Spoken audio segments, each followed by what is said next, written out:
এই 18 নম্বর পরে সূরা মুমিনুন আয়াত 1 এবং 2 আল্লাহ বিনয়ী নামাজিকে সফলতার সুসংবাদ শোনালেন। একই কোরআনে 30 নম্বর পারায় সূরা মাউনে যে আয়াত প্রায় সবারই মুখস্থ থাকার কথা, আল্লাহ এখানে আরেক নামাজিকে বরবাদের ঘোষণা শোনালেন। ফাওয়াইলুল লিল মুসাল্লিন, আরে বরবাদি, হালাকি, ধ্বংস অথবা জাহান্নামের ভয়াবহ একটা উপত্যকা বরাদ্দ ওই সমস্ত নামাজিদের জন্য আল্লাযীনা হুম আন সালাতিহিম সাহুন, যারা নিজেদের নামাজ থেকে থাকে সম্পূর্ণ উদাসীন, আল্লাযীনা হুম ইউরাউন, যারা মানুষকে দেখায়। তার মানে এই নামাজিগুলো নামাজ তো আদায় করে, তো নামাজ আদায় করলে কি হবে? তাদের ভেতর বিনয়ের অভাব আছে। মৌলিক সমস্যা হলো তারা ঈমানকে হারিয়ে বসেছে। এখন মুনাফিক হয়ে যতই নামাজ পড়ুক, নামাজ পড়তে পড়তে যদি কপালে দাগ ফেলে দেয় তবুও কবুল হবে না আল্লাহর কাছে। তাহলে এক নামাজিকে সফলতার সুসংবাদ আর এক নামাজিকে বরবাদির ঘোষণা। এখন বলতে পারেন নামাজি হওয়ার পর আবার বরবাদি কেন? নামাজ পড়েছে মানে তো সে ইমানদার, নামাজ পড়েছে মানে সে মুসলমান, তাহলে তাকে আবার বরবাদির কথা বলা হচ্ছে কেন? এটা বাংলাদেশের মতো এই জাতীয় রাষ্ট্রে বসে বোঝা সম্ভব না। তবে পৃথিবীর কোথাও যদি ইসলামী রাষ্ট্র থাকে সেখানে বসে যে কেউ বুঝতে পারবে সহজে। কারণ কোন সমাজ যদি ইসলামী সমাজ হয়, রাষ্ট্র যদি ইসলামী রাষ্ট্র হয়, সেখানে নামাজ বাধ্যতামূলক থাকে সকল মুসলিমের জন্য। আল্লাযীনা ইম্মাক্কান্নাহুম ফিল আরদি আকামুস সালাহ, আমার বান্দাদেরকে যদি সরকার বানাই, পৃথিবীর ক্ষমতা দেই, তাদেরকে শাসক বানাই, তাদের 1 নম্বর দায়িত্ব হয়ে যায় নামাজকে বাধ্যতামূলক করে দেওয়া, নামাজ কায়েম করা। ওয়া আতাউ যাকাত, 2 নম্বর দায়িত্ব যাকাত আদায় করা। 3 নম্বর দায়িত্ব আমারু বিল মারুফ, যত ন্যায় আছে, যত নেক কাজ আছে এগুলোর আদেশ করা। ওয়া নাহু আনিল মুনকার, আর 4 নম্বর কাজ হলো সকল অন্যায় এবং অশ্লীল কাজ থেকে নিষেধ করা। তাহলে দুষ্টের দমন আর শিষ্টের লালন, এটাও 3 আর 4 এ গিয়ে 1 নম্বর দায়িত্বই আল্লাহ বললেন নামাজ কায়েম করতে হবেই হবে।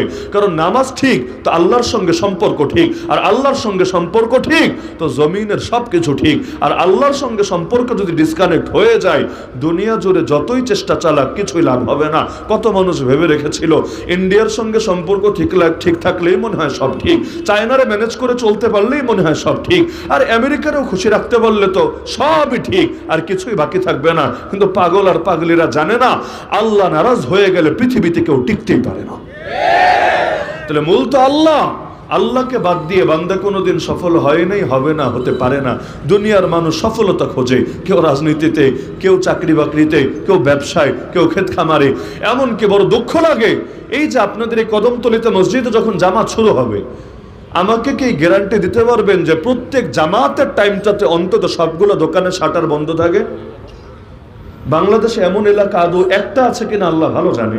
অন্তত জামাত চলাকালে সবগুলো দোকানের শাটার বন্ধ থাকে, একটা আছে কিনা সন্দেহ আছে। লজ্জার বিষয়, এই নামাজের প্রতি এতটুকু শ্রদ্ধা, এতটুকু সম্মান প্রদর্শন করতে পারলো না। অথচ পাগলে ভেবেছে 2টা কাস্টমার 5টা কাস্টমার বেশি ধরলেই মনে হয় কামিয়াব হবে। আরে কামিয়াবি কোথায়?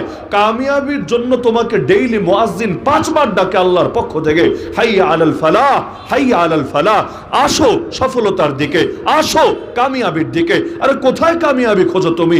কামিয়াবি আছে আল্লাহর ঘরে, কামিয়াবি আছে রবের উদ্দেশ্যে সেজদায় লুটিয়ে পড়ার মাঝে, কামিয়াবি আছে যদি রবকে সন্তুষ্ট করতে পারো এর মাঝে। তাহলে কিসের রিজিকের খোঁজে আল্লাহকে অসন্তুষ্ট করার মিশনে নেমেছে? মসজিদে ঢুকলে তো আল্লাহকে বলেই ঢুকতো, আল্লাহুম্মা ইফতাহলি আবওয়াব রাহমাতিক, হে আল্লাহ আমার জন্য রহমতের সব কয়টা দরজা খুলে দেন। আর বের হওয়ার সময় এটা চেয়ে বের হইতো, আল্লাহুম্মা ইন্নী আসআলুকা মিন ফাদলিক ইয়ানি মিন রিজকিক, হে আল্লাহ আমি তোমার কাছে তোমার রিজিক চাই।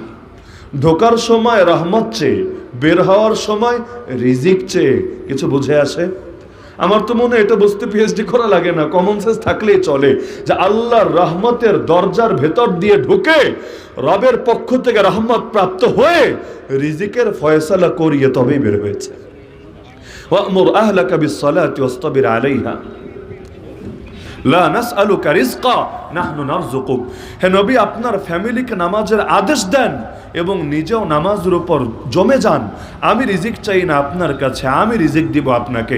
প্রথমে 2টো আদেশ দিলেন, এক হলো ফ্যামিলিকেও নামাজের আদেশ দেন। আদেশ দেন মানে পড়লেও ভালো হয় এই টাইপের কথা না, আদেশ। কাউলুল কাইলি লিগাইরিহি আলা সাবিলিল ইস্তিলা ইফআল, বরত্বের ভিত্তিতে বাধ্যতামূলক করে যখন অন্য ছোট কাউকে বলবেন কর, এটা হলো আদেশ। তো ফ্যামিলিকেও নামাজের আদেশ দিবেন, নিজেও নামাজের উপর অটল থাকবেন, অবিচল থাকবেন। কি হবে? রিজিক চাইবো না আপনার কাছে, রিজিক দিব আপনাকে। তো নামাজের সঙ্গে যদি রিজিকের সম্পর্ক না থাকে, আল্লাহ এভাবে বললেনটা কেন? এভাবে বলার মানেই হলো নামাজের দ্বারা রিজিকের ফয়সালা হবেই হবে। ইস্তাঈনু বিস-সাবরি ওয়াস-সালাহ। বান্দা বিপদে পড়লে সাহায্য প্রার্থী হবে আল্লাহর কাছে দুই জিনিসের মাধ্যমে। একটার নাম সাবর বা ধৈর্য, দ্বিতীয়টার নাম সালাত বা নামাজ।